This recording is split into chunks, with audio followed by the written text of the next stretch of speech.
Julie, est-ce que Oui, tu très bien. Est-ce que tu peux te présenter, très rapidement, nous dire un petit peu où est-ce que tu travailles et puis quel est l'objet social de ta structure, ce que tu fais là-bas?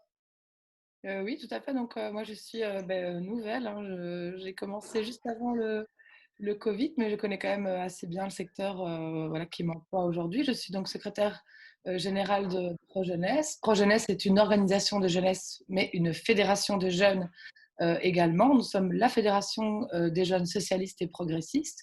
Donc il s'agit d'un réseau d'organisations de jeunesse, dynamique, diversifié, qui est au service, des jeunes. Alors nous avons plusieurs missions, déjà en tant qu'OJ, puisque nous avons aussi, des obligations de mettre en place des activités avec les jeunes, où là nous travaillons fort aussi avec la COCOF et autour de la cohésion sociale, de la décolonisation de la pensée. Voilà, en tant qu'OJ aussi, on contribue au développement des jeunes, par les jeunes, par leurs aptitudes personnelles, en vue de les aider à devenir des citoyens actifs, critiques, responsables et solidaires au sein de la société. On les appelle des cracks au niveau du décret, voilà. Mais en tant que fédération, vraiment, notre but, c'est de rassembler, de représenter, de défendre, d'informer également nos membres. Donc, on les fédère autour de la défense de différentes valeurs qui nous sont propres, qui sont les principes d'égalité, de liberté, de solidarité, de justice, de progrès social. Voilà, on est là aussi pour assurer quelque part une optique résolument progressiste au niveau de notre représentation. Voilà, c'est de manière globale, c'est ce que nous faisons. Donc, nous avons à la fois nos activités propres, également un service aux membres qui est très très fort et qui nous sert à la fois de baromètre, puisque c'est eux qui sont sur le terrain et qui nous renvoient évidemment toutes leurs préoccupations, leurs questions. Et c'est encore plus le cas en cette période de Covid, justement. Voilà. Très bien, merci beaucoup Julie pour cette rapide présentation. De toute façon, je pense qu'on va avoir le temps d'approfondir beaucoup plus ensuite avec les questions des auditeurs et de ceux qui nous regardent. Fouad, est-ce que je peux te demander de faire la même chose? Oui, bien sûr, tout à fait. Donc moi, c'est Fouad Alabouti. Bonjour à tous. Donc voilà, moi, je suis un grand jeune, puisque ce centre de jeunes est sous l'impulsion de nombreux jeunes à l'époque, en 1992, pour pas nous vieillir. En 1992, donc quelques jeunes se sont dit, tiens, il nous manque quelque chose, il nous manque une structure pour l'après, puisqu'on devenait trop vieux pour ce qu'on appelle à l'époque la maison des enfants d'Anderlecht, qui existe encore actuellement, et que la structure n'existait pas. Et donc, sous l'impulsion de nombreux jeunes, dont j'en fais partie, on a créé ce qu'on appelle le centre de jeunes qui existe actuellement et qui est implanté dans le quartier du Kurigen et qui existe donc depuis 92, mais dont la reconnaissance a eu lieu en 2001. Donc, ce qui a permis à ce moment-là d'avoir une vraie structure, donc avec forcément des subsides et des choses comme ceci, et surtout nous permettre d'être visibles auprès des jeunes, parce que notre objet social, c'est la jeunesse. Donc avant tout, parce que cette jeunesse, elle a beaucoup de choses à dire, et donc c'est de permettre de les éclairer, de les aiguiller en tout cas, de trouver le bon chemin pour pouvoir avancer.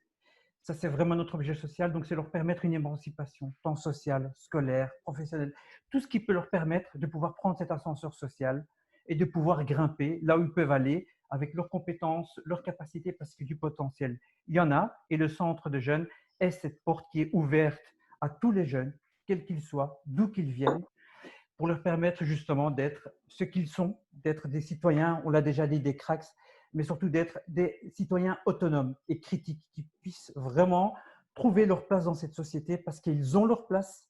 Et donc nous, par toutes sortes d'activités, d'ateliers, etc., c'est de leur permettre à un moment ou à un autre, voilà, d'être de bons citoyens. Et donc voilà, moi je suis un bénévole depuis cette époque-là, puisque dans temps normal, je suis enseignant donc ailleurs, mais donner son temps à des jeunes, c'est permettre de les voir grandir et c'est ce qu'il y a de plus beau en fait. Donc voilà.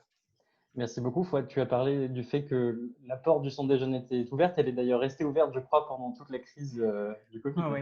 Oui, elle est restée ouverte et elle s'est même intensifiée, mais je vous expliquerai ça, je pense, en temps voulu, parce qu'il y a eu une chaîne de solidarité impressionnante, incroyable, de jeunes qui justement sont souvent stigmatisés, montrés à tort du doigt. Et au final, ce sont dans ces jeunes-là qu'on trouve la meilleure humanité qui puisse exister, c'est-à-dire apporter à l'autre et rendre la dignité à ces gens-là. Donc, pour moi, le Covid, dans son malheur qu'il y a eu, je pense qu'il faut être très, voilà, très respectueux de tout ce qui s'est passé de négatif, etc., autour du Covid. Mais il a apporté quelque chose, il a révélé en tout cas quelque chose de très positif, qui est une chaîne de solidarité impressionnante dans les milieux populaires et les milieux dits défavorisés, où on retrouve le sens même de l'humanité. Donc voilà, et moi, ça a été, pour moi, ça m'a donné encore plus l'envie aujourd'hui, plus que hier, de me donner encore plus dans ce travail au quotidien en tout cas. Merci beaucoup pour ce témoignage. Je crois qu'on est tous touchés par le fait de voir que les crises parfois peuvent donner lieu à des choses qui sont très belles. On peut peut-être passer à un de tes voisins, Fouad Julio, puisque je crois que Quasi UO n'est pas très loin du centre des jeunes d'Anderlecht. Est-ce que Non. je peux te demander aussi de faire le même exercice rapide, de présenter un petit peu ta structure, ton travail, Oui, comment vous êtes adapté à toute cette période? oui, oui, effectivement. On est voisins en ce moment, même si. Alors, moi, je travaille pour le CASI UO, donc Centre d'action sociale italien, Université ouvrière. C'est une association qui est encore plus ancienne, si possible. Elle est née tout juste en 71, donc bientôt on fête les 50 ans. En fait, effectivement, souvent, on ne sait jamais comment définir cela, puisque ce n'est pas vraiment une fête de continuer à faire ce type de travail pour certaines questions, puisqu'on aimerait bien que les problématiques qui animaient les fondateurs et les jeunes qui ont créé le CASI il y a 50 ans, on aimerait bien qu'elles soient toutes derrière nous, mais restent encore plus qu'actuelles. Et donc, le CASI est un organisme d'éducation permanente et une école de devoirs. D'ailleurs, effectivement, c'est aussi la première expérience d'école de devoirs ici à Bruxelles. C'est puisque, effectivement, juste un constat assez rapide, c'est qu'à l'époque, le constat des fondateurs et des jeunes qui traversaient le CASI, c'était celui-là que les jeunes de deuxième génération seraient restés ici, que les ouvriers ne seraient pas rentrés chez eux comme certains espéraient ou espèrent encore d'un certain côté, et qu'il fallait s'organiser pour essayer de soutenir ces jeunes et ces familles pour se faire leur place, comme disait Fouad, dans la société, la place qu'ils méritent. Donc, le CASI, aujourd'hui, travaille avec des gens de tout âge, en fait, à partir de 6 ans jusqu'à... on a un groupe de personnes âgées qui sont un peu notre mémoire historique. Ils ont 80 ans maximum, 81 en fait. Et c'est un peu les aînés, on les appelle. Avec eux, on fait toutes sortes de projets. Pour qui est intéressé à en savoir un peu plus, on a finalement créé un nouveau site internet qui est assez fonctionnel, Quasi-UO, donc j'invite à aller voir. Ici, aujourd'hui, on parlera plutôt de tout ce qui est la question enfants, jeunes, jeunesse et comment on a réagi à cette situation. Moi, je tiens à dire qu'effectivement, c'était pas évident. C'était pas évident pour les travailleurs, ce qu'on disait. C'était pas évident pour les jeunes, pour les familles. Mais effectivement, la solidarité dans les quartiers, notamment dans les quartiers populaires, la solidarité au sein des associations et entre associations. Je voudrais après dire quelques mots par rapport à plusieurs expériences qu'on a pu avoir ici à Anderlecht par rapport à cette solidarité, à cet échange entre associations qui commence à devenir assez stable et fonctionnel sur cette commune. Et ça serait peut-être intéressant d'en dire 2 mots. Effectivement, on a créé un collectif qui s'appelle CAPES. C'est un collectif d'aide parents, enfants en scolarité et ça met ensemble presque toutes les écoles de devoirs d'Anderlecht et qui en fait c'était paradoxalement le seul bulle d'air qu'on a eu pendant beaucoup de temps dans le confinement pour échanger avec nos collègues et pour essayer de ensemble trouver des solutions. Et donc aussi c'est là c'était quelque chose qui était assez inattendu mais qui a fonctionné assez bien. Donc je trouve que le secteur associatif a répondu grâce à sa résilience à énormément de lacunes qui se sont manifestées pendant cette crise. Eh ben, merci beaucoup Giulio pour cet autre témoignage. Je crois que vous aussi, vous avez eu beaucoup d'activités finalement en plus de ce dont tu parles, ce collectif CAPES avec les jeunes pendant cette crise. Peut-être, Julie, je pourrais euh, profiter de cette transition. Giulio a parlé en fait d'un collectif qui permet de fédérer un petit peu les associations, les collègues, qui leur a permis justement d'échanger, d'avoir une bulle d'air pendant cette période de confinement. Moi, je souhaitais te proposer finalement, Julie, après ce premier tour de table, peut-être de parler maintenant plus précisément de cette crise. Et je vais le proposer aussi aux deux autres personnes qui sont avec nous. Pour toi, finalement, cette crise, quels seraient les trois mots que tu pourrais lui associer et pourquoi? Ben, je pense qu'il y a, enfin, alors ça peut être trois mots Ça un peut être petit trois mots un peu plus longs. voilà, je suis tendance bavarde, alors ça va être dur. Mais j'ai envie de dire quand même qu'il y a une solidarité, et ça, c'est vrai que vous l'avez déjà évoqué, et qui est quand même assez importante dans notre secteur.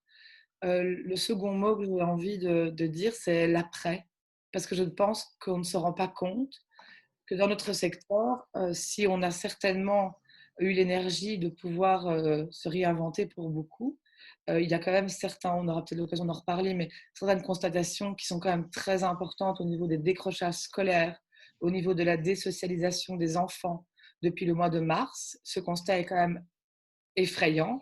Donc effectivement, il y a certains quartiers où les maisons de jeunes déjà peut-être avaient un rôle essentiel. Celles-ci l'ont probablement gardé, mais ce n'a pas été le cas dans tous les endroits. Donc là, quand même, je pense qu'il faut, on peut être positif, mais il faut quand même se poser des questions au vu des chiffres des retours des enfants dans ces quartiers. Et alors le troisième mot, euh, bien, je pense que c'est le déconfinement, parce qu'on en a besoin. On parle de renouveau, on parle de se réinventer. Je pense que c'est très important. Mais est-ce que notre secteur, finalement, de l'associatif peut demain ne fonctionner qu'en télétravail? En interrogation.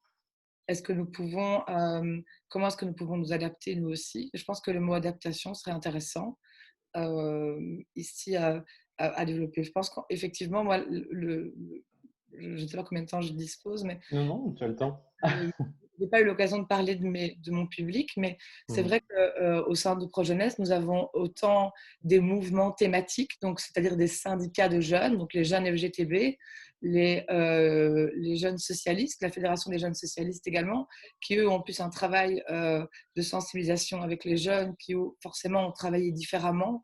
Nous avons aussi les écoles de devoir, les centres d'hébergement, qui n'ont plus vu de classe non plus revenir, de classe verte. Tout ça, c'est quand même un énorme problème. Voilà, je ne suis pas certaine que les parents vont remettre tout de suite leurs enfants dans toutes ces structures. Je pense également que là où, dans les trois mots, mais je pense que c'est vraiment important de le signaler, c'est qu'effectivement, on n'a jamais autant travaillé que pendant cette période-là. On s'est même tellement réinventé qu'on a créé le télétravail le temps de midi, où on fait encore une petite vidéoconférence entre midi et 3 heures en mangeant. Je rappelle que d'habitude, on a 2 réunions par jour, puisqu'on devons nous déplacer dans les différents lieux. Ici, on en est à 5, voire 6 par jour.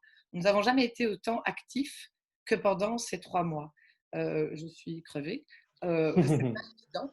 Je pense aussi que nous n'avons pas toujours le temps de prendre du recul entre toutes ces réunions. Donc ça aussi, je pense que c'est un constat que nous pouvons faire. Il y a aujourd'hui un retour de la part de aussi bien de mon personnel, je pense que chez mes membres. La différence, c'est qu'évidemment, ceux qui étaient en chômage technique sont très impatients de revenir. Et puis, ceux qui étaient en confinement, ben, peut-être que là, c'est plus difficile. Et donc là, je pense qu'il doit y avoir un esprit de solidarité entre nous. Est-ce que celui-ci est déjà là? Est-ce que celui-ci fonctionne? Est-ce que ça c'est une question à se poser? On le sera au fur et à mesure. Moi, j'ai juste, et je l'ai dit tantôt, puisque j'étais en vidéoconférence avec la ministre dont dont je dépends, qui est donc Madame Glatini, qui est la ministre du service jeunesse chez nous. Nous sommes à la fois confrontés à une ministre qui a d'autant plus de compétences. Je pense qu'on n'a jamais vu une ministre avec autant de compétences que celle-ci, parce qu'on a voulu faire des réductions budgétaires. On l'entend bien. Maintenant, voilà, c'est toujours plus difficile, évidemment, et je la plains parfois d'avoir autant de compétences. Et donc, voilà, ce n'est pas toujours facile. Nous allons aussi, il ne faut pas oublier que notre secteur, et je pense que vous devez tous avoir à l'œil cela, c'est que tous nos salaires subsidiés, en fois, on en parlait même en intro, certes, nous n'avons pas eu beaucoup de chômage technique. Ça, c'est la vérité. Au niveau des chiffres, on n'est pas le secteur le plus touché parce que nous sommes de toute façon subsidiés en grande partie pour nos emplois. Par contre, les cotisations sociales, je ne vais pas trop faire dans le technique, mais les cotisations que nous avons lorsque voilà, nous payons nos impôts, vont directement dans des fonds qui sont liés à nos commissions paritaires. Ça veut dire qu'au moins, on apporte des fonds à ces commissions, au moins elles en auront. Et on sait qu'elles font leurs calculs sur une année, sur N-2. Donc, c'est dans 2 ans que nous aurons une seconde vague. Et ça, je pense que nous devons attirer l'attention des pouvoirs publics là-dessus. Effectivement, le Covid, ça a permis de nous réinventer sur plein de choses, parce qu'on a créé des conférences internationales, chose qu'on n'avait jamais fait, parce qu'on s'est rendu compte que finalement, on pouvait aussi communiquer par informatique, que ça pouvait fonctionner. Surtout que nous, on n'a pas réellement, comme Fouad ou toi, Julio, un vrai public jeune au départ, parce qu'on est une fédération. Mais j'attire vraiment l'attention sur l'après, sur cette difficulté. Nous sommes également aujourd'hui en pouvoirs spéciaux, et donc nous devons quand même être attentifs, parce que tous nos décrets sont à la veille d'être modifiés, et les pouvoirs spéciaux permettent presque de mettre certains moratoires ou certaines clauses sur nos décrets sans que ça doive passer par les structures habituelles de consultation. Donc, il faut également avoir l'attention là-dessus. Donc, moi, j'invite quand même le secteur à se poser la question du lendemain, de l'année +1 Covid et de l'année même +2, parce que nous allons avoir des répercussions à l'avenir. Voilà, moi, c'est vraiment là-dessus que j'attire votre attention. Et je l'ai encore également dit à la ministre Glatini, nous devons avoir vraiment un intérêt sur les classes les plus populaires. Je pense que toi, tu auras l'occasion d'en parler. Mais effectivement, lorsque nous reprenons les chiffres au sein de Projeunesse, des différents centres de jeunes et maisons de jeunes ou organisations de jeunesse qui en tout cas accueillent les jeunes les plus précarisés, on se rend compte qu'il y a moins d'enfants qui retournent à l'école dans ces là, qu'il y a moins d'enfants qui retournent à l'école de devoir, moins d'enfants qui reviennent dans les maisons de jeunes, et c'est un danger. Et donc, nous devons vraiment attirer l'attention sur les pouvoirs publics aujourd'hui pour que nous puissions au plus vite rassurer les familles, puisque finalement, tout le monde attend qu'au mois de septembre, les enfants reviennent tous à l'école et que tout se passe normalement. Il faut savoir que l'été, c'est notre job et nous devons le réussir et nous devons apporter cette conscience aux familles, et que sans l'aide des pouvoirs publics, nous allons avoir du mal. Voilà, je terminerai là. Merci beaucoup, Julie. Mais c'est vrai que ces implications de long terme, je pense qu'on les a tous à l'esprit, et finalement, c'est sans doute aussi votre rôle en tant qu'organisation parapluie, finalement, de porter ces thématiques-là pour qu'on pense justement à l'année +1 et l'année +2. Merci beaucoup. En tout cas, est-ce que du coup, Fouad, je peux te demander aussi de faire un petit peu la même chose, d'associer 3 mots emblématiques pour toi à la crise qu'on vient de vivre? Peut-être tu en as déjà dit beaucoup, tu avais l'air d'être très étonné et agréablement surpris de la réaction de l'entourage dans lequel tu travailles en ce moment. Mais voilà, si tu peux nous donner encore un autre témoignage, ça serait super. Super. Alors, le premier mot que j'ai pris, il ne va peut-être pas être original, mais il est en tout cas porteur de sens, c'est le mot jeunesse. Souvent stigmatisée, cette jeunesse dans les quartiers populaires, souvent mis de côté, souvent mis de côté en se disant mais qu'est-ce qu'elle nous apporte de plus, cette jeunesse, où on nous montre toujours le côté qui est mauvais de cette jeunesse. Eh ben, figure-toi que durant ces 74 jours, puisqu'on les a comptés, c'est plus d'une 50aine de bénévoles, de jeunes bénévoles, qui sont partis sillonner toutes les rues de Bruxelles, parce que pendant ce confinement, cette jeunesse, elle s'est décuplée dans son travail. C'est-à-dire que là où les structures étatiques ont parfois fermé portes, certains ont été mis en chômage technique, etc. Et donc, ça veut dire que le tissu associatif a eu une part prépondérante. Je vais dire par là qu'il y a eu un travail de fond en comble par le tissu associatif qui a permis vraiment de combler certaines lacunes qui, à la base, ne sont pas nos priorités, ne sont pas notre objectif prioritaire. Mais pourquoi on s'en est rendu compte? Parce qu'on travaille avec un public jeunes et qu'on on a bien vu que certains parents allaient se retrouver dans les difficultés. Et donc, cette jeunesse a tout de suite pris part en se disant comment est-ce que je peux aider les gens qui ont moins que moi. C'est-à-dire que, je vais prendre un exemple, il y a des épiceries sociales qui ont fermé. Des gens qui étaient au CPS dépendaient de ces structures-là, donc c'est-à-dire pour pouvoir avoir un colis alimentaire. Je ne sais pas si on se rend compte, ça veut dire que du jour au lendemain, on leur coupe voilà, ce besoin primaire qui est juste de pouvoir se nourrir. Et qui va pouvoir les remplacer? C'est le tissu associatif qui a pris, mais surtout les jeunes.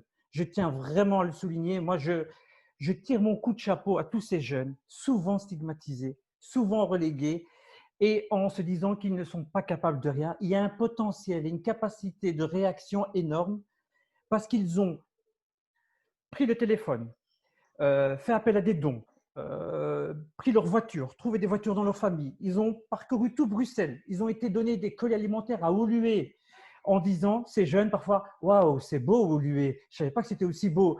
Donc, sans distinction de race, de couleur, d'origine ou quoi que ce soit, tout simplement parce qu'ils ont été empathiques. Ils ont connu la difficulté. Là, tout à l'heure, Julio parlait de résilience. Le mot est parfait pour ça. C'est une résilience. Ils ont fait fi de toutes leurs difficultés pour pouvoir comprendre que l'autre de l'autre côté avait besoin d'eux. Et ça, cette jeunesse-là, moi, je leur tire mon coup de chapeau et c'est par le premier mot que je veux commencer, c'est pour ça, c'est que je vais leur rendre en tout cas un grand hommage ici.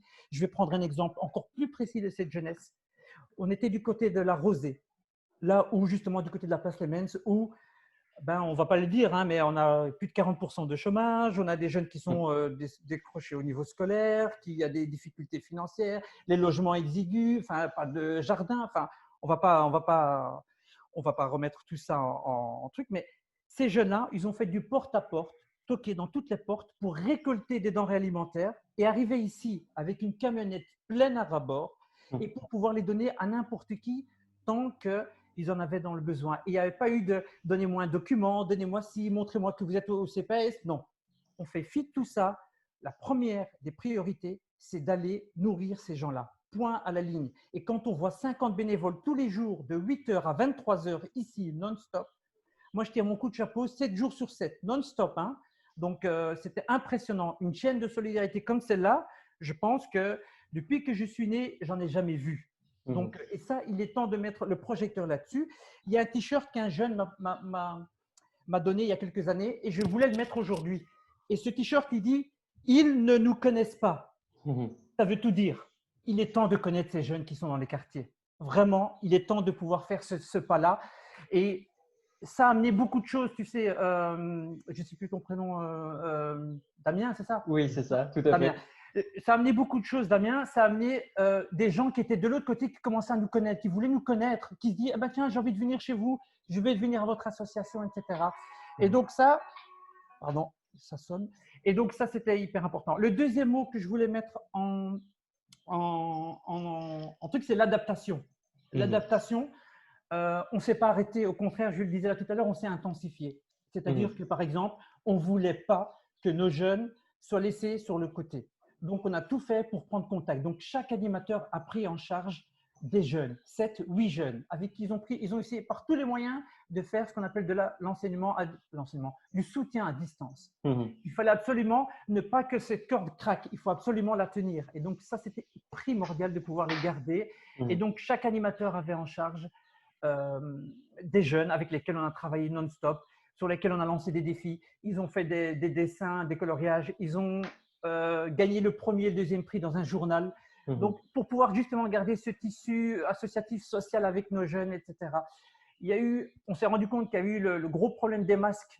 Donc, il y a des mamans qui ont tout de suite vu ça. Il y a 3 mamans qui se sont mis à coudre des masques qu'on a pu donner aux gens parce qu'on avait des personnes qui vivaient des petits emplois. Et ça, c'est primordial aussi à le dire. Donc, des gens qui travaillent dans les marchés ou même en noir, qui ont tout perdu. Donc, ils sont sortis du radar. Donc, plus aucune rentrée financière pour ces gens-là, plus rien et personne pour les aider, si ce n'est le tissu associatif qui a fait preuve d'une solidarité incroyable. Donc, c'est-à-dire quoi? Ils squattaient des endroits. Donc, c'était de leur donner juste quelque chose à manger de chaud. Il y en a qui disaient moi, je jeûne en journée, j'attends votre repas du soir. Donc voilà. Et ces gens-là, ben, ils n'avaient plus rien. Et donc, voilà, tout ça, c'était hyper important à le dire. Donc, c'est voilà. Et extrêmement alors, important, effectivement. c'est extrêmement important parce qu'ils sont sortis du radar. Donc, il n'y a pas de chômage technique pour eux, il n'y a rien. Tout à fait. Plus aucune rentrée financière. Donc, les réfugiés, les sans-papiers, on peut y aller. Hein, c'est non-stop et ça sonnait non-stop.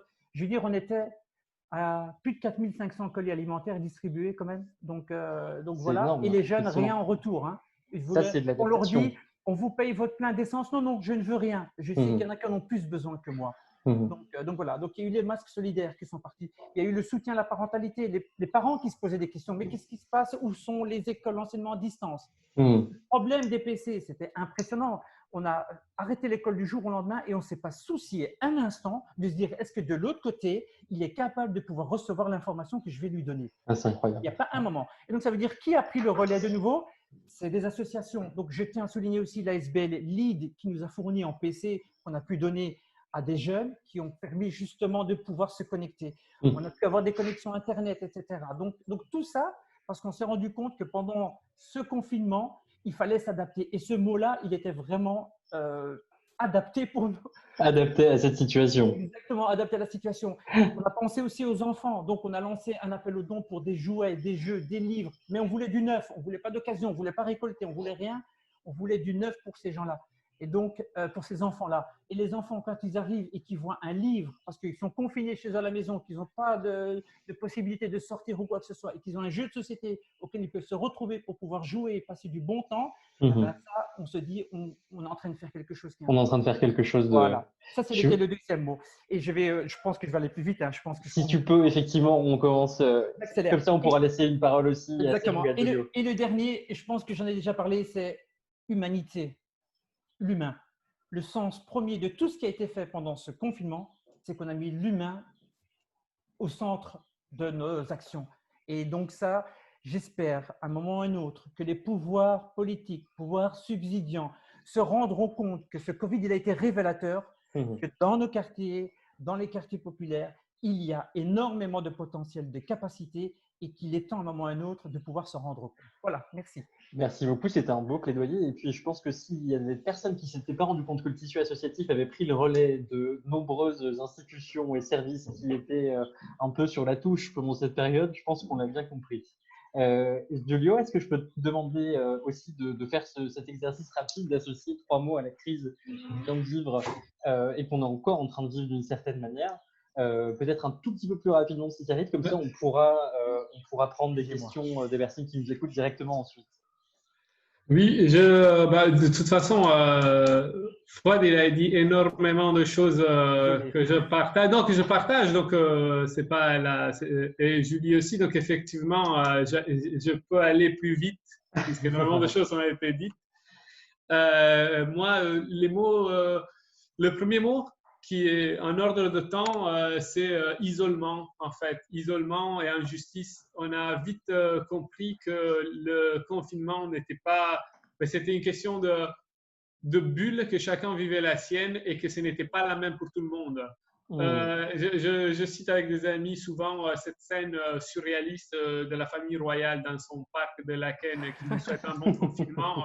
Je pense que ça résume l'absurdité mais même sans aucune méchanceté, vraiment, qu'est-ce que ça signifiait. On vivait dans nos bulles et l'isolement des familles, l'isolement des enfants. Quand moi, j'ai fait personnellement le tour de toutes les familles plusieurs fois, quand je les voyais au pas de la porte ou à la fenêtre, ces enfants qui avaient vraiment… c'était une détresse assez compliquée à voir et à vivre. Donc, des travailleurs, on en a parlé avant, justement, avant de commencer le live, les travailleurs avec des enfants ou sans enfants, avec d'autres choses, mais la difficulté de travailler de manière isolée, de comment on a pu le faire avec des enfants à la maison. Ça, je n'oublierai pas et je pense que beaucoup de parents avec des enfants en bas âge ne l'oublieront pas, en fait, d'avoir eu… après un gros moment, la seule chose qui nous ont donné, c'est un espèce de faux congé Covid qui était payé, genre, je sais pas, 500 €, 600 € en temps plein, 700 € en temps plein. Quand on est à temps partiel, faites les comptes, quoi. C'était vraiment, on s'est senti seul. Un autre mot, effectivement, c'est le mot qui revient tout le temps, mais c'est quand même important de le souligner. C'est la solidarité, effectivement. Après l'isolement, assez vite, la question, nous, en tant que tissu associatif, tout ce que Fouad a raconté, on l'a fait. On a distribué des livres, on a distribué des jeux, on a distribué des sourires, en fait, des visages différents, en fait, que les enfants et les familles pouvaient voir devant leur peur. Des gens qui abandonnés de plein d'institutions, pas toutes, hein, mais il y a beaucoup d'écoles qui n'ont pas suivi les enfants, les jeunes. Il y a beaucoup qui n'avaient pas accès aux ordinateurs. Ils avaient un téléphone à la maison pour 4 enfants, 5 enfants, 3 enfants même. Effectivement, toute cette solidarité qui s'est mise en place était assez incroyable et il ne faudrait pas l'oublier surtout. Il faudrait qu'on s'organise sur cela pour l'après, en fait. Ça, c'est clair. Et je reviens sur ce que Julie a dit. L'après, c'est maintenant et c'est maintenant qu'on doit à chaud qu'il faut le penser. On ne va pas se laisser dire oui, mais maintenant ça va, on déconfine, tout va bien. Non, en fait, non. Il faut apprendre et tout de suite réagir et s'organiser en ce moment. Et effectivement, un dernier mot qui est c'est ce que j'ai déjà cité avant, c'est le mot résilience. Le mot résilience au niveau des enfants qui sont toujours étonnamment résilients, des jeunes. Nous ici, on l'a vu très fort. Et maintenant qu'on a réouvert pour les enfants c'est un peu plus compliqué, les primaires, mais les adolescents ils ont une envie et ils se sont adaptés, et ils sont là, ils sont super solides pour certaines choses, même si il faudra, on a plusieurs fois parlé de ça dans notre réseau associatif, il faudra discuter de ce qui s'est passé de quelque manière en fait. Maintenant, il y a plein de choses qui se sont passées, il y a plein de choses qui se sont passées dans nos quartiers. Ici, à Anderlecht, le confinement a été spécialement particulier. Je ne cite pas les éléments que tout le monde connaît, qu'on a vécu, la mort d'Adil, tout ce qui s'est passé, la tension qu'il y a eu dans le quartier. Fouad, sûrement, il est bien placé pour parler de ça aussi.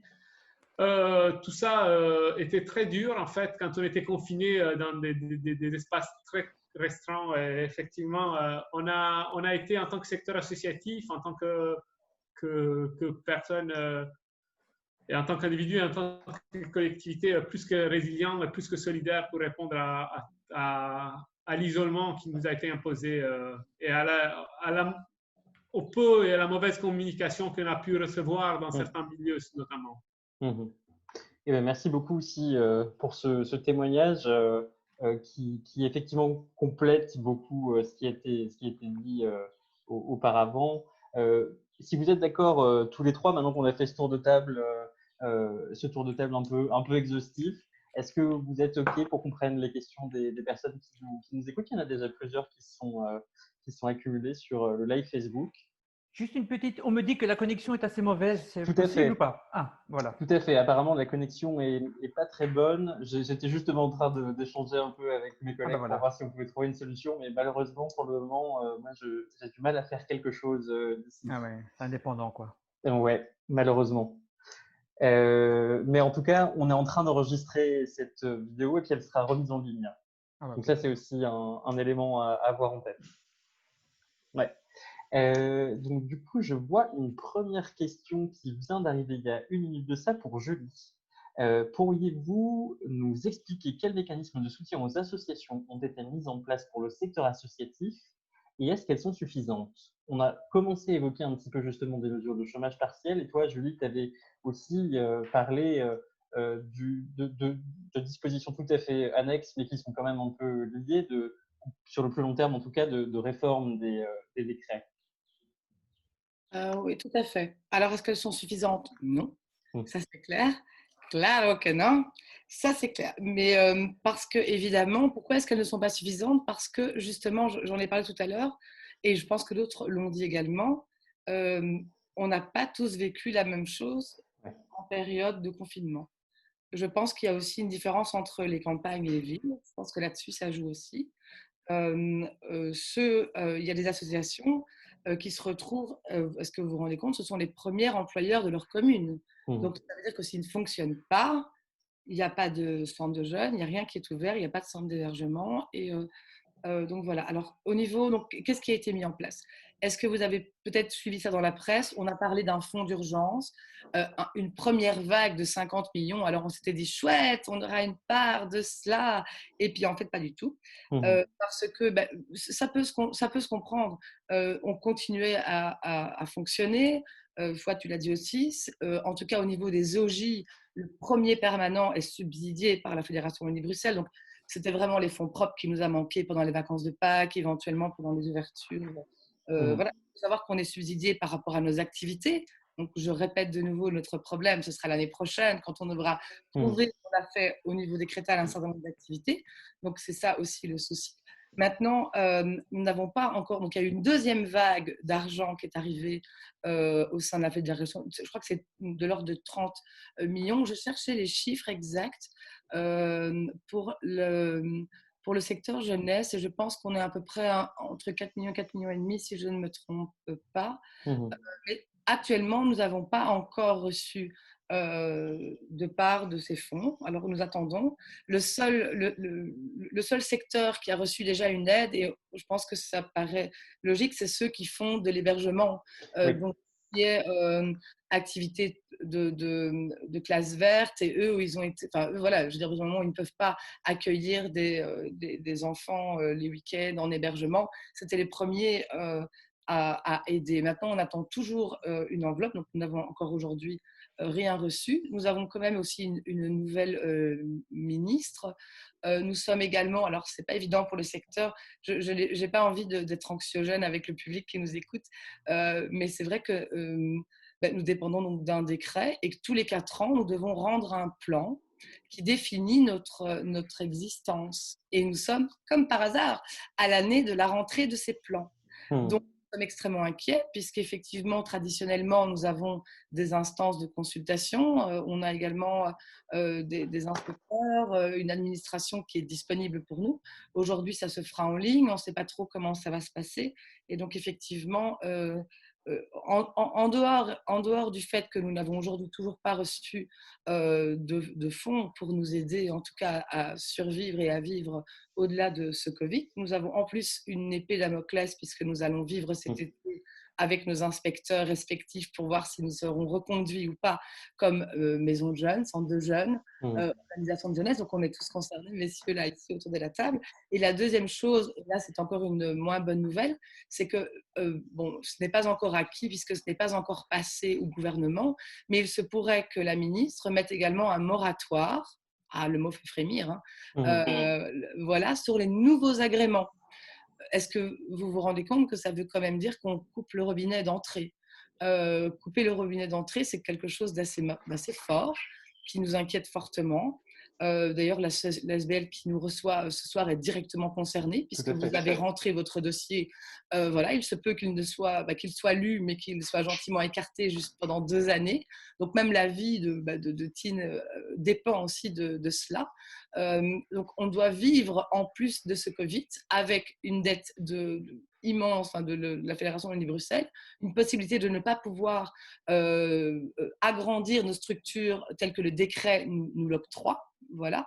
Et en plus de ça, de ne pas avoir de nouveaux agréments. Donc, voilà, on a effectivement la question de fond pour répondre à la personne qui pose la question, où là, on est dans l'attente et je pense que ça va se jouer d'ici les prochaines semaines parce que là, nous avons été déjà entendus plusieurs fois par la ministre et même juste avant de venir vous rejoindre, j'y étais encore. Donc, je pense que là, nous allons avoir effectivement, si on peut rassurer le secteur, certainement une enveloppe qui va tomber à un moment donné. Mais par contre, il faut rester très attentif au changement de décret, au fait qu'on va certainement, en tout cas, travailler sur un nouveau décret les 2 prochaines années, ou pas, on va voir comment ça évolue. Mais il y a également des moratoires qui sont aujourd'hui qui sont en suspens. Voilà. Je pense que ceux-ci n'ont pas été mis en place aussi parce que lorsqu'il y a un moratoire, il y a différents organes de consultation qui doivent être pris en compte. On ne change pas comme ça un décret comme on veut, mais les pouvoirs spéciaux lui permettraient de pouvoir le faire. Donc, heureusement, la fin des pouvoirs spéciaux se termine fin du mois. On ne sait pas ce que ça va donner au niveau du gouvernement, est-ce qu'on va retourner aux élections, on n'en sait rien. Mais il faudrait effectivement avoir une attention, et je pense que c'est le cas de tout le secteur, sur ce différent moratoire pour l'avenir.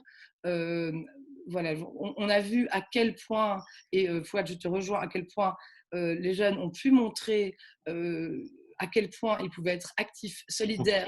Finalement, tout ce qu'on leur demande, hein, on leur demande d'être des crasses, et c'est exactement ce qu'ils ont été pendant cette période de Covid. Est-ce que justement, on pourrait à un moment donné avoir du coup un appui supplémentaire pour rappeler notre utilité, pour rappeler le rôle que nous avons au sein de la société avec ces jeunes-là aussi, je pense que ce sera un argument supplémentaire.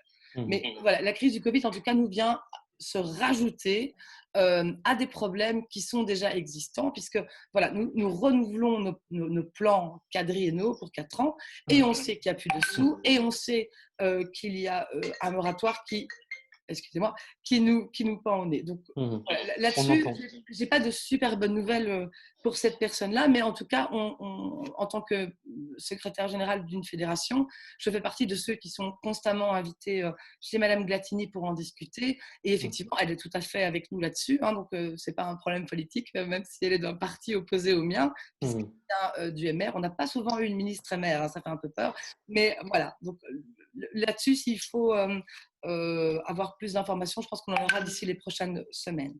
Ok, Voilà. très bien. Merci beaucoup pour ce point d'étape, cet état des lieux un peu global de la situation. Et je pense qu'il valait la peine d'être fait parce qu'il nous concerne tous, nous autres travailleurs associatifs, et puis aussi les jeunes auprès desquels on intervient. Donc, si vous le voulez bien, on peut passer à une autre question qui a été posée sur le fil de commentaires. En fait, il y en a deux des questions sur ce fil de commentaires qui concernent, même si on n'a pas grand-chose à voir entre elles, les jeunes d'Anderlecht. Abdelak, par exemple, demande comment s'est traduit la crise sociale et sanitaire pour les jeunes d'Anderlecht, des difficultés pour suivre les cours, pour maintenir l'attention. Je crois qu'on en avait déjà un petit peu parlé. Et puis, je profite aussi du fait qu'on parle d'Anderlecht et que des participants travaillent directement à Anderlecht pour poser la question de Zakaria dans la foulée à propos des émeutes, entre guillemets, du début du mois d'avril qui ont fait suite à la mort du jeune Adil. Comment vous les avez vécues, ces émeutes? C'est la question de Zakaria. Et quel lien vous voyez avec les mouvements de protestation à travers le monde contre le racisme et les violences policières, Black Lives Matter et autres? Je pense que c'est plutôt une question pour Giulio et pour Fouad, même si je pense que Julie a probablement quelque chose à dire dessus, mais comme vous travaillez tous les deux en Aussi au mouvement antiraciste, alors n'hésitez pas. Ah bah oui. Mais peut-être Fouad, ton sentiment par rapport à ça?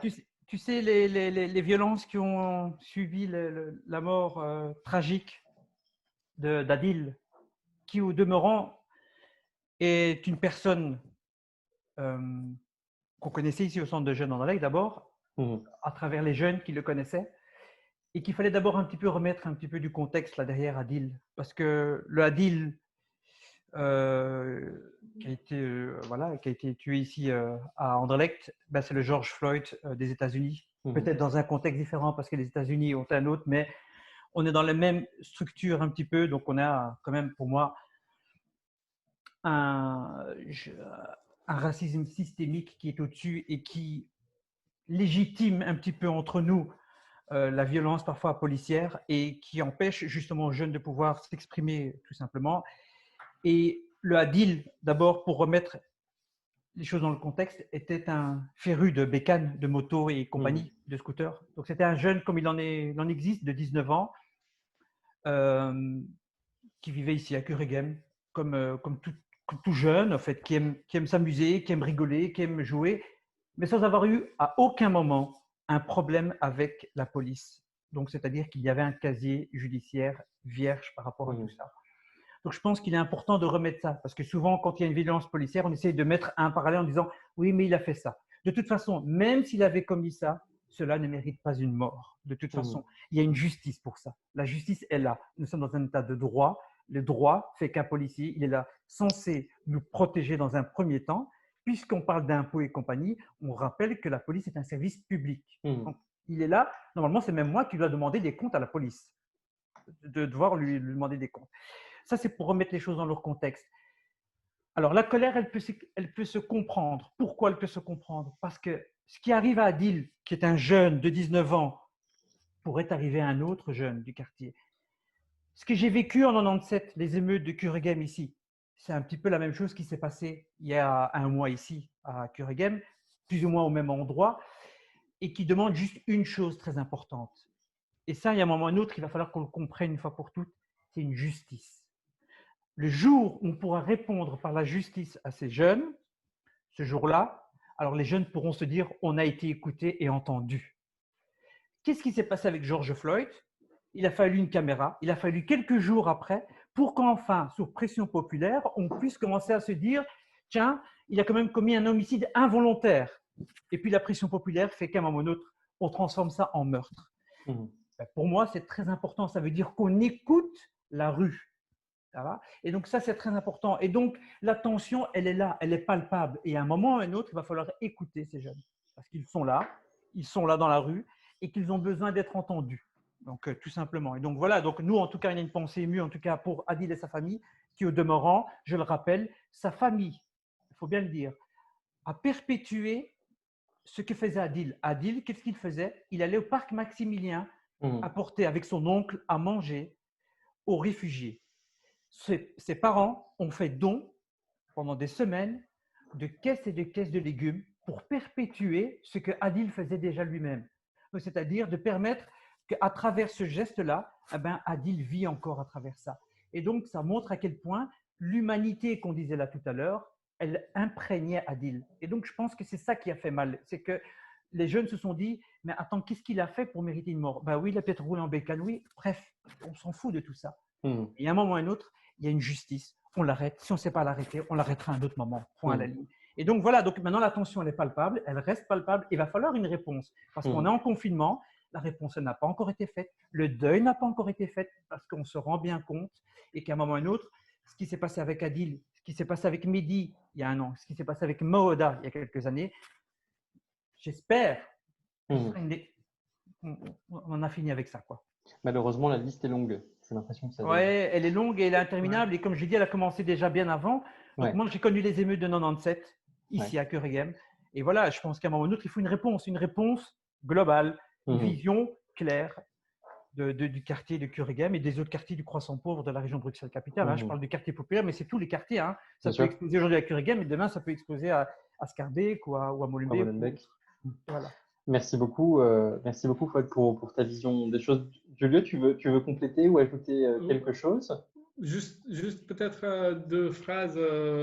Oui, effectivement, nous avons eu l'occasion d'échanger en fait avec les associations aussi par rapport à ce qu'on a vécu nous, parce que effectivement, Adil pouvait être un des jeunes qui passe ici ou qui a grandi ici dans des associations comme celle-là, et effectivement, ce n'est que la pointe de l'iceberg en fait, parce que le confinement a été très clairement, et sur ça il faudrait se questionner. C'était un moment où les forces de police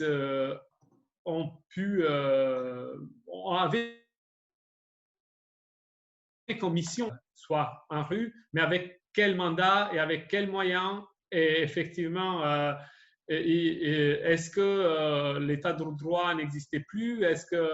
Parce qu'au niveau des logements sociaux, justement, avec nos collègues qui travaillent dans ces structures au niveau des logements sociaux, nous avons entendu, il y a eu des articles, on a vu des échos, il y a eu énormément de amendes coronavirus comme nulle part. Il y a eu beaucoup de répression, il y a eu beaucoup de violence, et ça s'est ressenti. Et effectivement, c'est mal fini, et c'est mal fini parce que c'est pas un hasard en fait. Et effectivement, il faudra peut-être se questionner sur comment on traite l'ordre public à Woluwe, où on a vu la police danser avec les jeunes dans la rue, et comment on la traite à Kuregem ou au Goujon ou à Albert ou à Peterbos ou en tous ces quartiers. Et effectivement, nous avons un sentiment, les jeunes ont un sentiment d'injustice. Et effectivement, quand pour ceux et celles qui étaient dans la rue dimanche passé, l'autre dimanche, au palais de justice, on entendait ça, on sent cette injustice. Ce n'est pas un cas, ce n'est pas un accident, et ça ne se répète pas par hasard en fait. Et pourquoi ça arrive toujours de la même manière, avec des mécaniques différentes, mais l'effet, c'est le même. Effectivement, je pensais que nous avons du mal à expliquer et à travailler avec les jeunes des thématiques quand en fait la réalité leur renvoie qu'en fait il vaut beaucoup moins que des jeunes d'autres quartiers.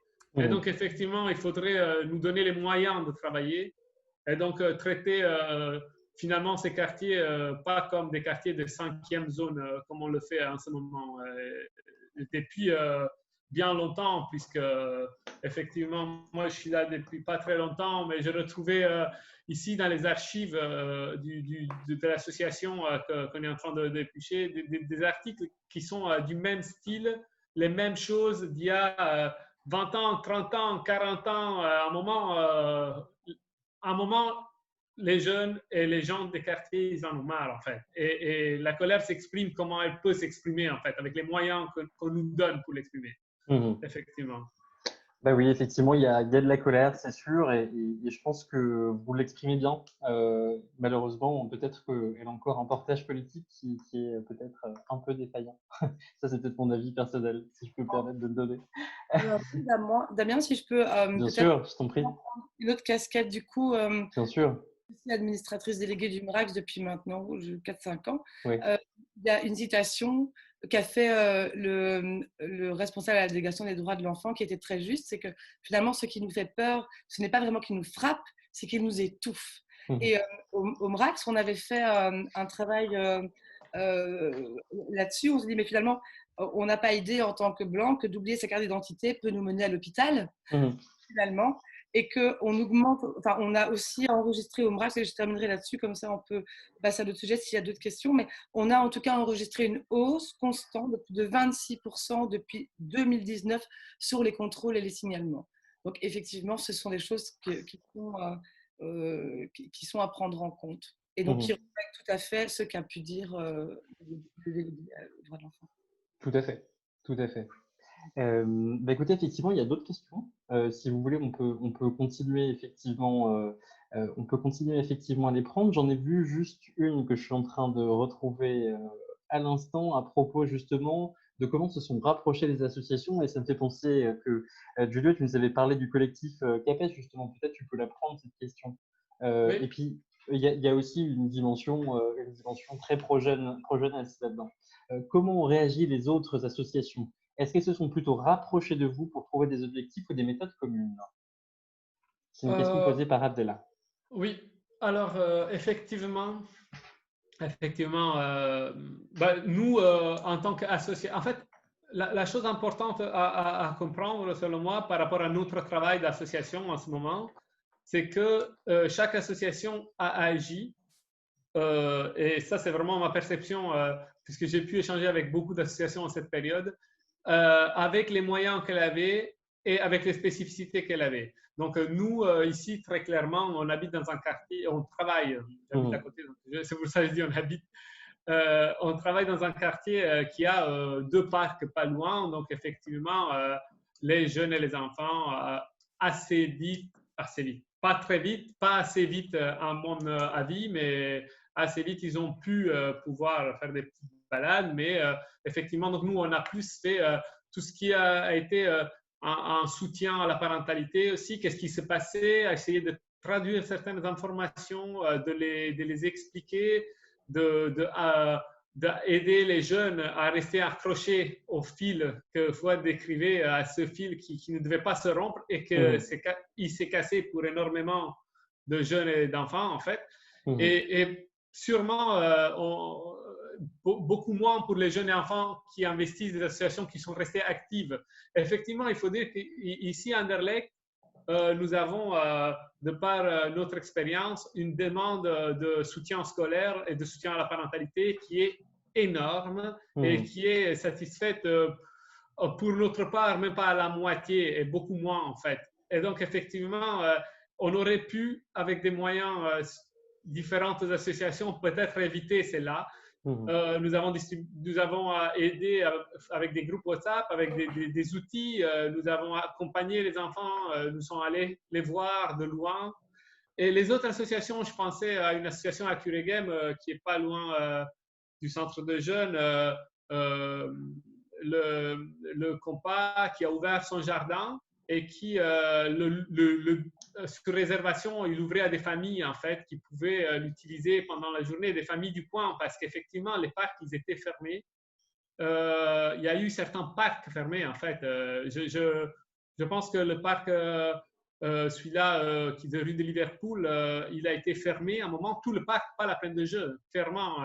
Et effectivement, pour qui connaît Cureghem, c'est que les espaces verts sont plus que rares. Effectivement, donc il y a des associations qui sont œuvrées avec les moyens qu'il y avait, qui avaient un petit jardin, qui avaient une photocopieuse. Il y a des écoles avec des écoles un peu plus réactives, qui n'avaient pas la possibilité de faire des photocopies.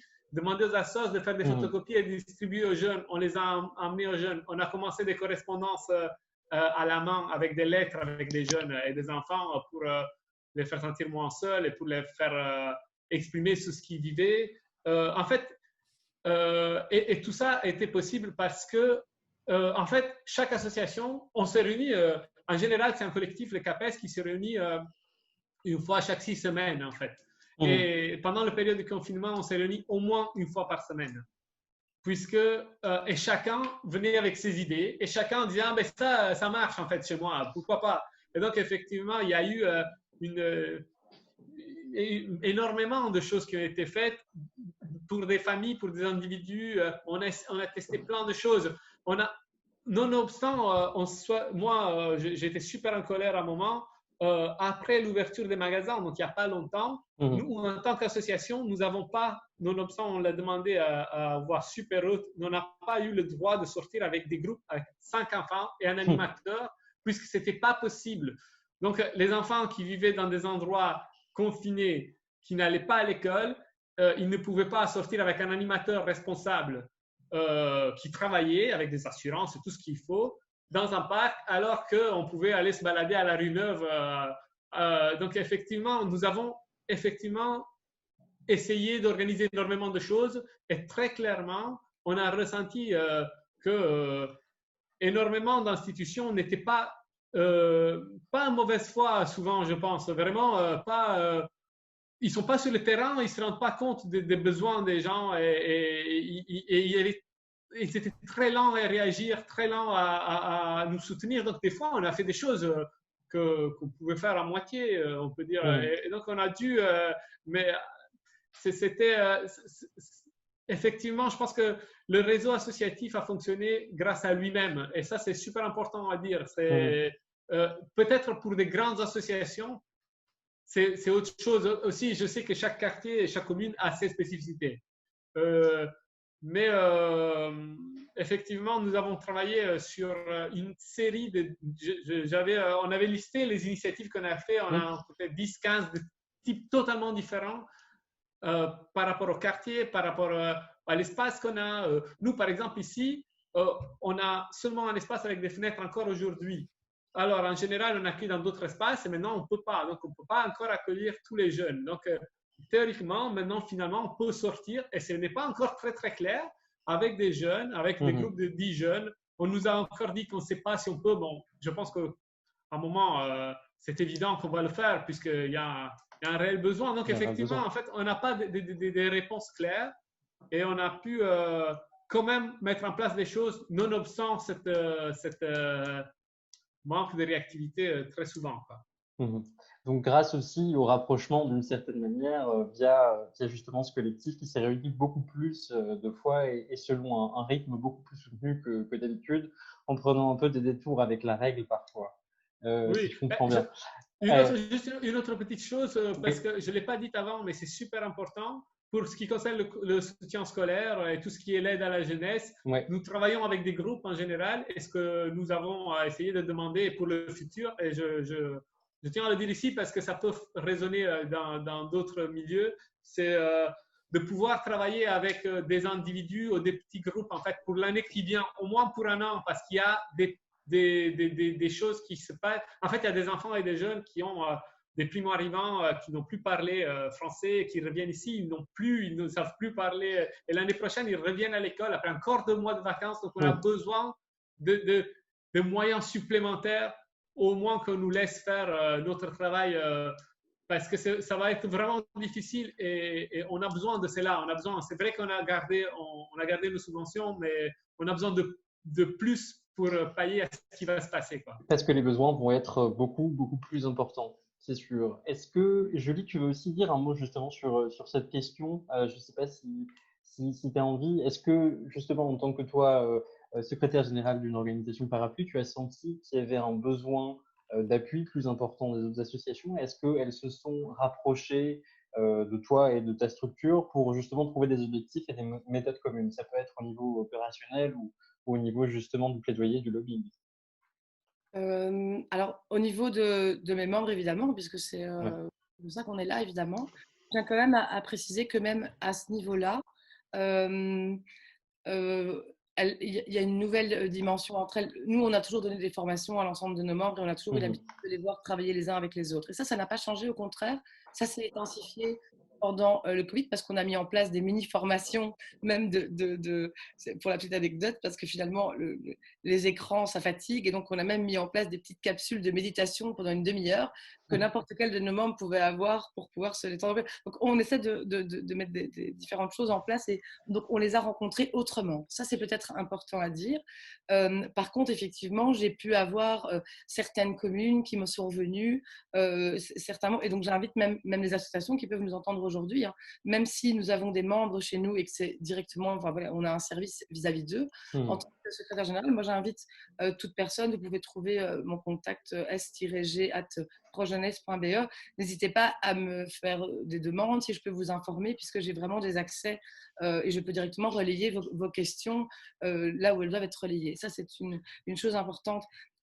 J'aimerais vraiment rebondir sur quelque chose d'important, c'est le travail de mémoire. Et donc, le fait que c'est important aujourd'hui, que tout ce qui nous arrive, toi, Julio, toi aussi, vraiment, c'est important qu'on puisse dire aujourd'hui, on vit quelque chose d'assez extraordinaire.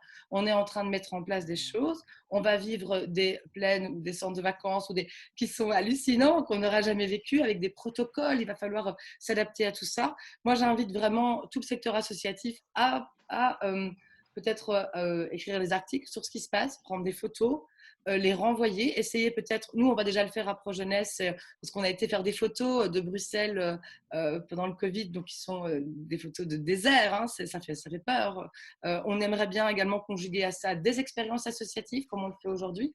C'est important au sein de ProJeunesse, on fait beaucoup de travail sur ça, finalement, sur le travail de mémoire, sur tout ce qu'on a vécu, mais aujourd'hui nous sommes contemporains de quelque chose d'assez extraordinaire, c'est notre première pandémie mondiale à tous. Voilà, on l'aura fait.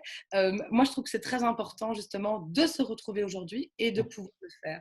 Donc, c'est de créer également une dynamique. J'ai aussi envie de dire que ce serait très intéressant d'échanger nos bonnes pratiques. Ça se fait déjà maintenant, mais c'est déjà le cas. Moi, par exemple, je n'ai pas d'accès avec l'ONE puisque je ne suis pas opérateur d'accueil ONE. Mes membres le sont. Donc, il faut qu'entre eux, finalement, ils n'attendent pas une parole de la fédération, mais qu'ils s'aident entre eux. Donc, finalement, est-ce que cette période de Covid ne va pas aussi permettre un petit peu plus de communiquer les uns avec les autres? Ça, je pense que c'est important. Voilà. Merci beaucoup. Juste rajouter quelque chose, bien sûr. Si je peux. En fait, il y a quelque chose qui vraiment nous préoccupe aussi énormément et je pense qu'on l'a dit de manière indirecte dans nos différentes interventions. Mais il y a quelque chose qui n'est pas encore fini, qui dure depuis ce Covid, c'est que nous, par exemple, on a beau essayer tout ce qu'on peut, on a 20% de nos membres où on a perdu trace. Et ça, c'est très important aujourd'hui à le souligner, à le signaler, parce qu'au fait, le travail de Covid n'est pas encore terminé. En fait, on parle du déconfinement, mais pour nous, on est encore parfois pour ces 20% de membres dans le stade de confinement. Et c'est primordial parce que ces gens-là, c'est-à-dire qu'ils n'ont eu plus aucun contact vers l'extérieur, c'est-à-dire que vers l'enseignement, vers le tissu associatif, vers l'extérieur ou autre, et que ces personnes-là sont les personnes les plus vulnérables actuellement et qu'il va falloir aller chercher. Que ça, c'est notre travail, non seulement au niveau associatif, mais au niveau de l'enseignement. Ça, je pense qu'il y a quelque chose qui est très important. À un moment ou à un autre, je disais que les inégalités se sont creusées pendant le confinement. Et le confinement, certains le connaissaient déjà dans les quartiers populaires, qu'on a été doublement confinés, si on veut. On parlait d'espaces verts à Kuregem où il y en a très peu. C'est vrai qu'aller voir un vrai parc digne du nom à Kuregem, bonne chance pour aller le trouver. Et ce que je veux dire par là, c'est que ces 20% là de nos membres, et j'en parlais encore avec le coordinateur ici du centre de jeunes, c'est vraiment une de nos très, très grandes préoccupations. On essaie par tous les moyens. On a été sonné sur place, on a téléphoné. Et ça nous fait peur parce qu'on se dit peut-être que ces gens ont perdu leur emploi. Je suis quasi sûr et certain pour certains, que certains travaillaient, excuse-moi, mais ils travaillaient en noir, donc ils touchaient voilà, d'une manière indirecte leurs sous et compagnie. Et ceux-là sont totalement sortis du champ du radar. Enfin, c'est une préoccupation énorme. Je pense que c'est bien qu'on parle de donner 250 € pour les manger au restaurant, ticket SNCB pour aller à la mer et compagnie. C'est bravo, superbe.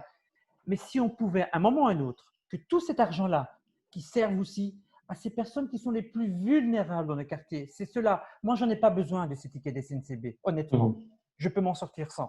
Si c'est pour relancer l'économie, je préfère qu'on la relance à ce niveau-là. Ils iront acheter à manger, ils iront trouver du travail, etc. Donc, l'économie sera de toute façon relancée au niveau des petites, des moyennes entreprises. Donc, primordial, parce que là, ici, il y a une vitrine qui nous est donnée là actuellement. Je pense que Julio et Julie me diront exactement la même chose, que je ne sais pas si Julio, c'est le cas aussi, qu'il a perdu quand même quelques membres sur lesquels il n'a plus aucun contact, et que je pense que c'est répétitif dans plusieurs associations dans lesquelles on voit, mais aussi dans l'enseignement. Je suis dans l'enseignement et je vois aussi qu'on a une partie des élèves où on a perdu totalement trace. Et donc, je pense qu'il y a quelque chose à faire absolument, et ça, c'est vraiment la bouteille qui se jetait à la mer en disant « Chers membres politiciens, si vous pouvez penser à ces personnes-là, ce serait vraiment très chouette. » Effectivement, quand tu parles d'une vingtaine de pourcents, c'est tout à fait énorme. C'est énorme, mais c'est exactement dans l'enseignement. Alors, on peut reprendre les chiffres dans tous les sens. Dans l'enseignement supérieur, on parle de 25% de personnes qui ont décroché au niveau scolaire. Au niveau de l'enseignement secondaire, on parle plus ou moins du même chiffre. Et en fait, ce chiffre se regroupe plus ou moins à différents endroits. Et c'est pour ça que j'ai deux acteurs aussi en dessous. Je pense qu'ils diront peut-être la même chose ou qu'ils contrediront, j'en sais strictement rien, mais qu'il est vraiment primordial, parce qu'il va bientôt être l'heure, mais qu'il est primordial que ce public-là soit pris en compte absolument. J'ai commencé ma conférence par ça parce que je pense effectivement, Fouad, que c'est ce qui doit vraiment nous alerter aujourd'hui en tant qu'opérateur d'accueil. C'est cette disparité voilà, on a creusé les inégalités, je te rejoins complètement, et nous avons vraiment des jeunes qui sortent de nos radars. Il est essentiel de les faire revenir, de savoir ce qu'ils sont devenus, de savoir ce qui se passe. Je te rejoins tout à fait sur cette question, effectivement. Julio, tu voulais ajouter quelque chose aussi? Tu levais la main? Oui, non, mais clairement, mais là, effectivement, il faut évaluer les choses telles qu'elles sont, et je pense que tout le monde peut témoigner de cela, toutes les associations, et nonobstant, on a fait des efforts conséquents. Moi, j'ai vu certains enfants, certains jeunes, seulement que je suis allé chez eux à sonner, et après, j'arrive pas à les contacter d'autre manière, donc je dois encore aller chez eux. Je vais le faire, mais en fait, mais régulièrement, il faut redonner confiance aux gens. Il y a une autre question qui était, et je pense que cette disparition est encore plus grande dans certaines institutions telles que l'école. Nous, avec tous mes collègues de toutes les associations, quand on a discuté de cette thématique, on a eu tous les mêmes réactions en moyenne. Les gens étaient plus confiants. Il y a des jeunes qui ne sont pas revenus à l'école, mais qui recommencent à venir ici. En fait, on a un rôle super important. Quand je parle de travail individuel, avec les familles, avec les enfants, avec les jeunes, en petits groupes, ça c'est aussi du travail individuel, pouvoir avoir le temps d'aller les chercher. Mais en temps normal, ce temps, quand on va revenir à notre travail habituel, on ne l'a pas en fait. On ne l'a pas, donc effectivement, il va falloir le penser, il va falloir nous donner les moyens d'avoir ce temps-là. Et nous, on le veut et on va se le prendre. Mais en fait, on ne peut pas tout prendre sur nous. On a eu un échange avec la ministre il n'y a pas longtemps. Mes collègues sont allés. Nous avons partagé avant nos ressentis. Les travailleurs du secteur associatif sont très fatigués aussi. Ils sont très fatigués d'habitude, vous les connaissez. La pandémie n'a pas arrangé les choses. Et là, après, avec tout ce travail qui nous attend, il va falloir nous donner les moyens, il va falloir penser à ça et pas seulement, effectivement, tout à fait. Je rejoins la charge mentale. La charge mentale a été impressionnante, il faut le dire aussi. Donc, je pense qu'à un moment donné, le secteur associatif a besoin non seulement de souffler, mais voilà, et je pense que là, il est temps aussi que d'autres nous entendent et prennent pas le relais, mais en tout cas nous donnent les possibilités de pouvoir aider ceux qui en ont vraiment le plus besoin aujourd'hui. Et d'ailleurs, sans le savoir vraiment, ou peut-être sans le savoir vraiment, je ne sais pas si vous regardez les questions, mais vous répondez plus ou moins à certaines questions qui ont été posées, en particulier par Anan, qui la pauvre en a posé quelques-unes et j'ai pas eu le temps de vous les poser, qui demandait justement quels sont les enseignements tirés par le monde associatif. Et je pense que ça, c'est un enseignement très important aussi. On est sans mauvaise foi primordial et surtout dans ces périodes de crise, il faut qu'on vous aide aussi quand on a autant de choses qui nous tombent sur les épaules. Tu parlais, je crois, Fouad, de charge mentale. Je pense que c'est un terme tout à fait adapté. Comme tu le disais bien, Fouad, ça va commencer à être l'heure de clôturer. Je peux vous proposer simplement de chacun, peut-être en commençant par Julie, on avait aussi commencé par Julie, de faire un tour de table d'éclusion, juste pour que vous disiez ce que vous avez pensé de ces échanges, ce que vous en retirez. Et puis, on se dira sans doute à une prochaine fois parce que je pense que c'est des échanges qui sont très porteurs et on pourrait éventuellement penser à des manières de continuer. Julie?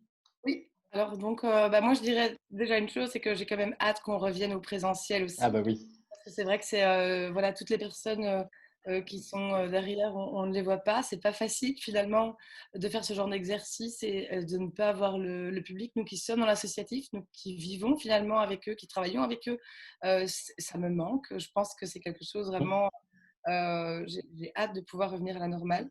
Je pense qu'on a, je vais peut-être justement, puisqu'elle a posé beaucoup de questions, la jeune demoiselle dont tu viens de parler, là, peut-être justement dire qu'est-ce qu'on peut aujourd'hui redire. Je vais répondre à sa question parce que je pense Mhm. que c'est justement l'entraide.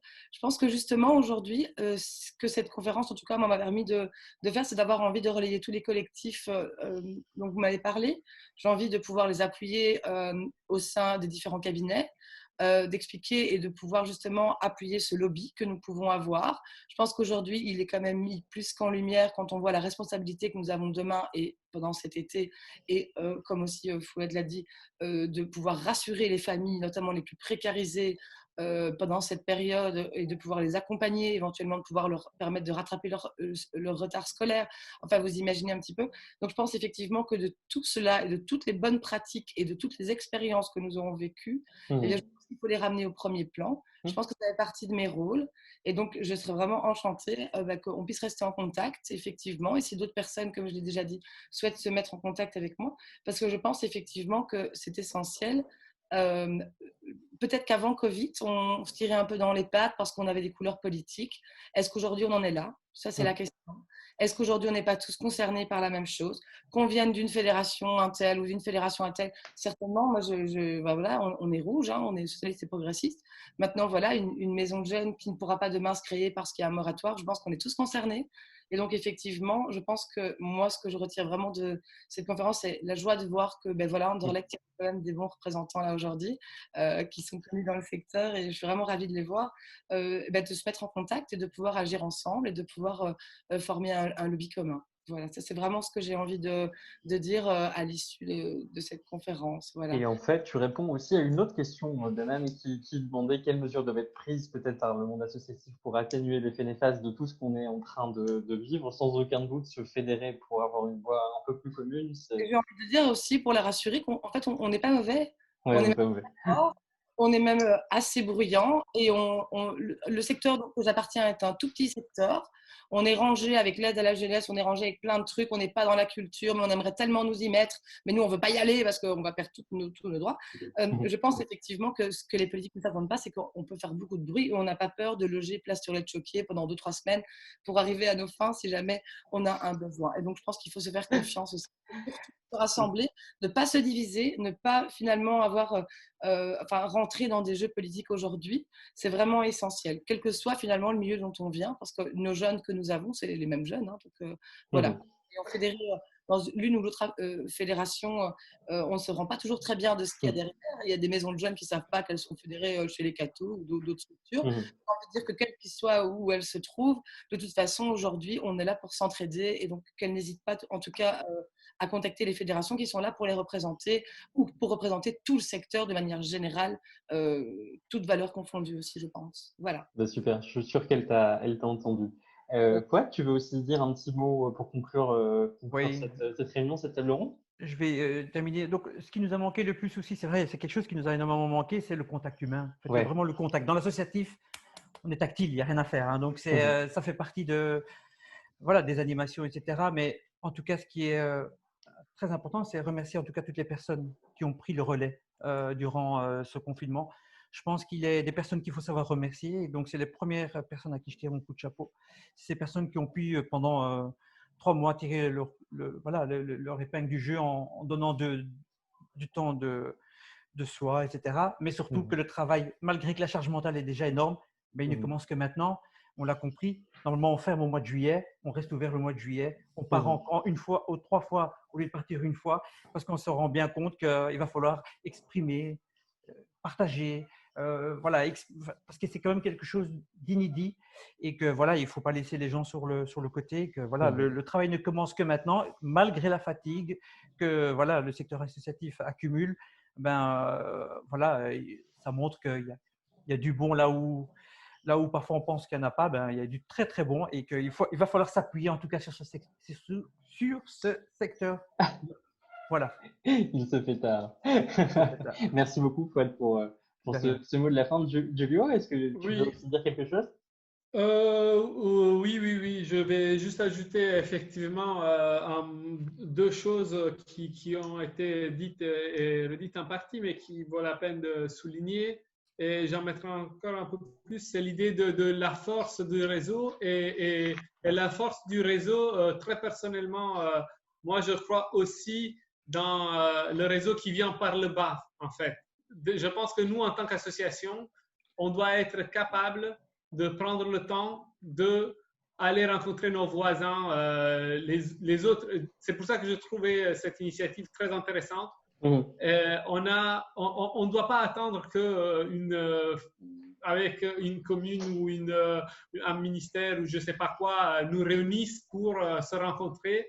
On doit créer ces réseaux de solidarité entre nous. On doit le faire parce que on n'est pas là pour les 20, 30, 50, 200 jeunes ou enfants qu'on accueille. On est là pour soutenir tous les jeunes et tous les enfants. Et ça, on peut le faire seulement tous ensemble, en fait. Et ce réseau, c'est la chose plus importante qui me vient à l'esprit. Effectivement, nous sommes dans un monde qui a vécu plein de phases. Et là, c'est le moment d'être ensemble. Nous, ici à Anderlecht, on se rencontre avec les autres écoles de devoir mercredi matin. Il y aura quelqu'un du centre de jeunes aussi. Et pour justement recommencer, on se rencontre en vrai, quoi, en vidéo. Les jeunes, ils passent ici tous les jours. On recommence à voir de la vie. Et effectivement, c'est ce qu'il nous faut qui va nous donner l'énergie, en fait. Parce qu'on est un peu à plat et cette énergie, elle vient de l'interaction humaine. Et en fait, et si on est si fort et si résilient et si solidaire, c'est parce qu'on a ce contact. Et même si on ne peut pas encore se toucher, déjà pouvoir se voir, ça va faire un bien de fou. Tout à fait. Donc effectivement, j'invite tout le monde à s'associer et à échanger et à créer des vraies solidarités par le bas aussi, en fait. Et à pas attendre qu'on nous associe par d'autres voies, quoi. Mais écoute, peut-être que c'était juste le premier acte d'une tentative de montage de solidarité par le bas, comme tu dis. Mais en tout cas, peut-être qu'elle avait juste le mérite d'exister et puis d'être lancée, comme ça, cette initiative. Du coup, je vais être obligé de clôturer très très rapidement cette réunion, ce live Facebook, qui a été suivi malgré des problèmes techniques apparents, puisque les gens nous entendaient assez mal, mais la vidéo sera rediffusée sur les réseaux sociaux de suite. Donc, vous pourrez, dans tous les cas, la partager autour de vous. Moi, je vous remercie vraiment beaucoup tous d'avoir donné de votre temps et de votre énergie une fois encore pour partager votre expérience, pour avoir été vraiment des acteurs encore maintenant de tout ce que vous essayez de faire bouger à votre niveau et puis d'avoir donné de votre temps à cette initiative de partage et de fédération entre nous. Donc voilà, merci à tous. Ouais, merci à Tina SBL, vraiment, parce que ça permet aussi de pouvoir se rencontrer autrement. Et voilà. Tout à fait. Et je vous l'avais dit, moi, je ne voulais pas prendre trop de protagonisme pour ne pas trop parler de TID, mais on a fait également énormément de choses, plutôt en ligne, comme vous le voyez. Et je pense qu'on aura l'occasion dans d'autres lives, dans d'autres événements, d'en parler encore plus, mais c'était très riche de vous écouter tous. Juste dire une toute petite chose. Ce qui Ouais. serait intéressant dans la suite, ce serait qu'à notre place, il y ait les jeunes, parce qu'ils ont aussi plein de choses à nous C'est dire. une Et ça, très c'est bonne idée. vraiment parce que voilà, on les représente, mais en fait, ils savent se présenter eux-mêmes. Donc, en fait, et ça, ce serait vraiment l'idéal, c'est qu'à un moment ou à un autre, ils puissent être là face à vous, parce que je pense qu'ils ont tellement de belles choses à vous dire que C'est une suggestion qui me plaît beaucoup, Fouad. voilà. Je la marque avec attention. On va essayer de voir comment on peut faire. Et même l'intérêt de savoir finalement dans quelle structure ils sont, Tout parce à que fait. les jeunes ne sont pas spécialement au courant Ouais. de toute cette pyramide qui s'articule au-dessus d'eux. Donc, ça Tout serait à fait. C'était dans les cartons de Tim, ça continue de l'être. Voilà. Et justement, c'est un projet en maturation. Génial. Vraiment être obligé de clôturer. Je vous remercie encore tous. Et Merci. puis, À très bientôt. à très bientôt, j'espère. Et merci de vos témoignages à tous. Et puis, moi, je pense que je vais simplement mettre fin à cette réunion. Si vous voulez me parler un petit peu par WhatsApp, ensuite, n'hésitez pas.